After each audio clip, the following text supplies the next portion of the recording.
So how much should you spend on marketing? In this video, we break down 6 tips on how you can determine just that. Hi, I'm JB with Marketing 360, and we help small businesses grow with our marketing and design, talent, and technology through our #1 marketing platform, Marketing 360. We call marketing and design mad, and we love mad. And hopefully these videos will help you fall in love with mad too. So make sure to follow us to learn tips, tricks, and strategies to grow your business and fuel your brand. So how much should you spend in marketing? You know, this is a question that we hear a lot, and the short answer is if you're getting a positive return, as much as you can, right? If you're getting a positive return, if I'm giving you $1 and you're giving me 2 back, you just want to put as much into it as you can. But the question is, when you're starting, where do you start with? What's a good starting point? And so let's talk about 6 tips on how you can maybe determine a good starting point for your marketing budget for your brand. Let's check it out. So tip number 1 is to go with what Harvard Business School put a report out on many years ago, which is to invest between 7 and 15% of your revenue back into marketing. And so what that means is if your revenue was $100,000 a month, you'd want to reinvest between $7,000 and $15,000 a month in marketing to sustain that and continue to grow. And so if you don't have existing revenue, think about your goal. Maybe your goal is to have $100,000 in revenue. And so you would want to invest between $7,000 and $15,000 a month in marketing in order to have your best chance at achieving that goal. If your goal is only $10,000 a month in revenue, you need to invest about $700 to $1,500 in order to achieve that goal. We've seen this to be extremely accurate over the years. And generally what we recommend is for a mature business that has an existing customer base, 7% to 10% is pretty effective.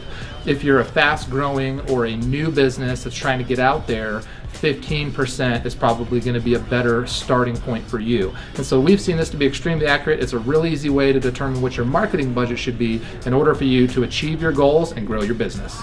Tip number 2 would be to determine how many leads and or sales you want to achieve during the month. So let's just think about this. Maybe you have a team of 10 salespeople, and each of those salespeople needs 100 leads a month, right? That would be 1,000 leads a month that you need to feed those salespeople in order for them to open enough accounts for you to reach your goals.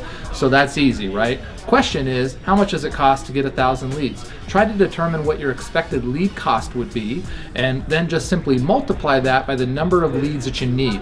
This can help you determine a good marketing budget as well. So if you're a growing company and you're going to be hiring people and adding salespeople over time, you're going to need to increase your lead flow, right? And so you're going to want to increase your budget in order to meet that demand and deliver to them the number of leads that they need.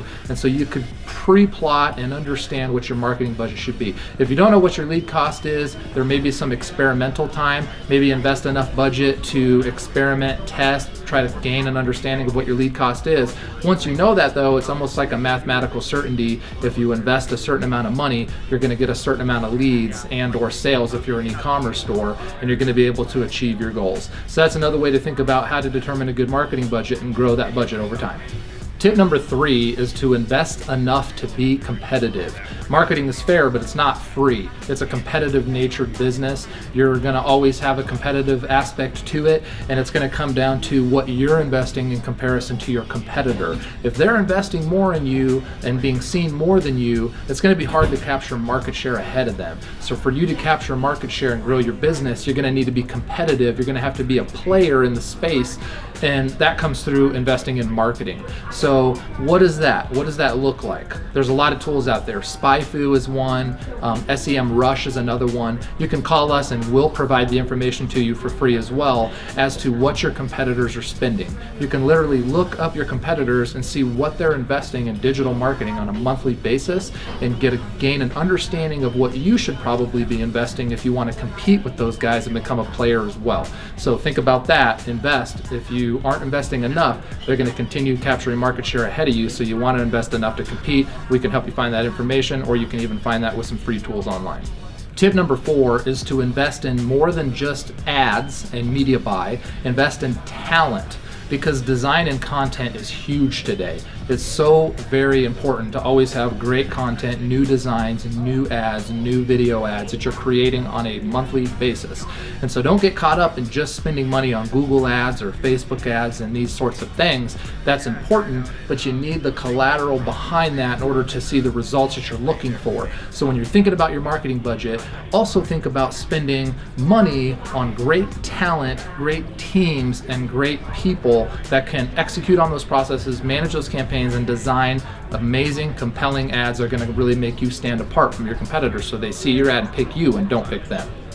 Tip number 5 is to diversify. Invest in multi-channel marketing. Today, marketing is complicated more than ever, but the important thing is that you understand it, have a team of people that can execute on it, and that you diversify. Don't just run ads on Google, don't just run ads on Facebook.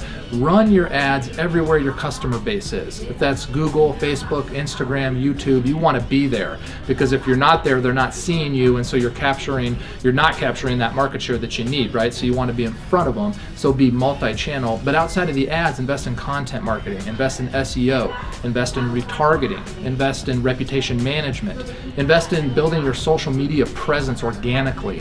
When you think about your budget, you're going to want to probably split it down the middle. If you have $1,000 to spend a month, invest $500 in ads, running ads on multiple channels, and invest $500 in organic/social related things that are going to help build you organically online, so you're going to get lead flow from that. If you split your budget in half between paid and organic strategies, you're going to see the best success and you're going to be well diversified. Tip 6, last tip. This tip is really important, and it's to understand that not all marketing is created equal. Right? I don't know how many times I've heard over the years, one marketing is too expensive than another marketing because this marketing is $150 a month and this one over here is $1,500 a month. Well, marketing is not all created equal, right? It's like snow tires. You can't haggle somebody down on snow tires and get cheaper snow tires for a lower price. When you pay less in marketing, you are seen less. You get less sales, you get less leads. That's the way that it works. So if you want to be seen, you have to invest.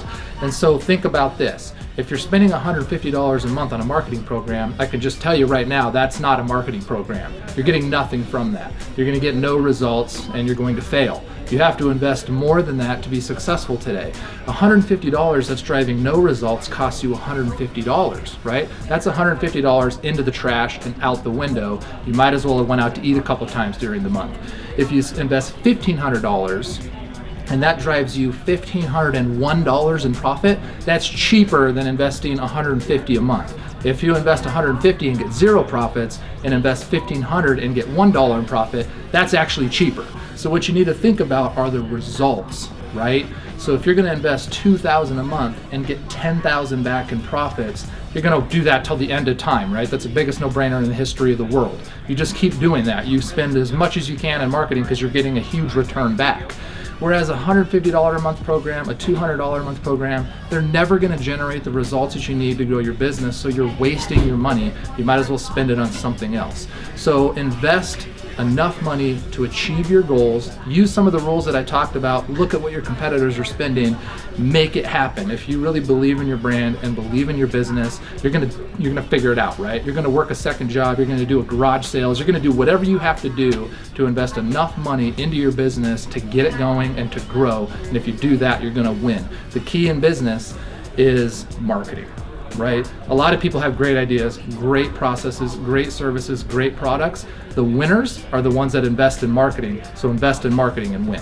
So in conclusion, hopefully this video gives you some tips on how you should invest in your marketing, what you should invest, how you should start with your marketing, and maybe some good starting points to help grow and hit your goals. If you have any comments, please leave a comment. Leave comments with other ideas, future ideas that you want us to do videos on. We'd love to have that in there too. If you have other tips on determining good marketing budgets, leave those. Like the video, share it with your friends, follow us for more content like this in the future, and happy marketing.